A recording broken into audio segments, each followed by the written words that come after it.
Welcome to another tutorial on Photopea. Today we're going to focus on using the lasso tools to make selections. Let's hop into today's video. Okay, so here I have a drawing that I made a few weeks ago. So in your toolbar we have the lassos here, and we have 3 different lasso tools. So starting off with the normal lasso select, I'll just zoom in here. And how it works is that I can click and hold and drag my cursor and it'll make a selection. I'm going to deselect that with Control or Command D. Let's say I want to only select her head. I'm going to click, hold, and drag. And with this, you would have to be pretty precise. As you can see, I am not drawing my lasso very cleanly, but this is one way of making a selection. So then if I want to move it, I can go to Edit, Free Transform, and I can just move this over here. But as you can see, it's not the cleanest, especially around the neck area. I left some of her skin behind here. So I'm gonna undo that, deselect, and this time let's try our Polygonal Lasso tool. And how this works is that, I can click. All I did was click down on my canvas, and then this line shows up. I'm not holding down or dragging or anything. I'm just moving my cursor. Then if I click, make another point, same thing. So you can do all of this until you make a shape. And because it's polygonal, it only makes lines straight. There are no curves. So if you're trying to select something that's not really curvy, and it's more like maybe like a building or something, this could be a great idea, to use this tool.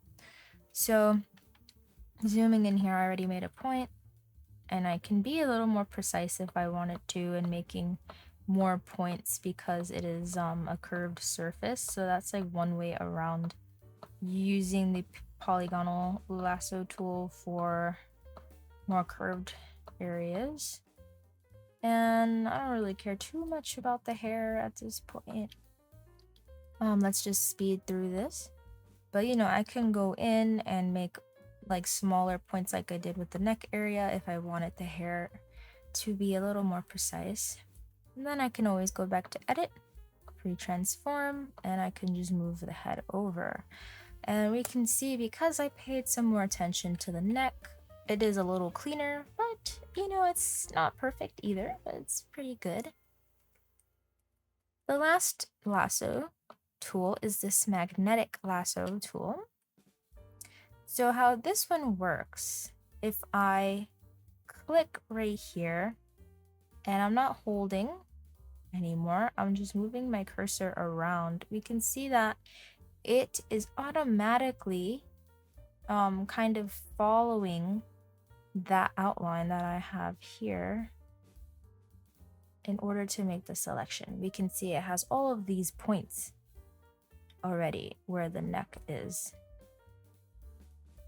And we can see that it's clinging to her hair. Because everything else is just plain white, we don't have to be super careful.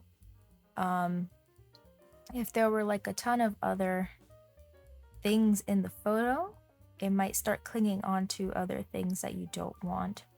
But this selection should be pretty clean. So then you just click on the original dot you made and it will close the selection. Now I can go back to Edit, Free Transform, and I can move her head, and we can see that this made a much cleaner and better selection without getting any of the background.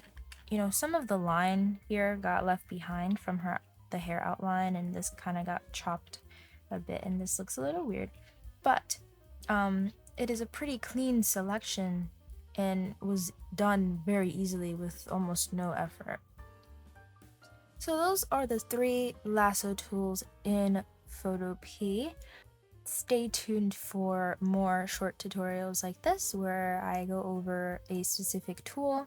And thank you so much for watching. Have a totally awesome day, and I'll see you next time.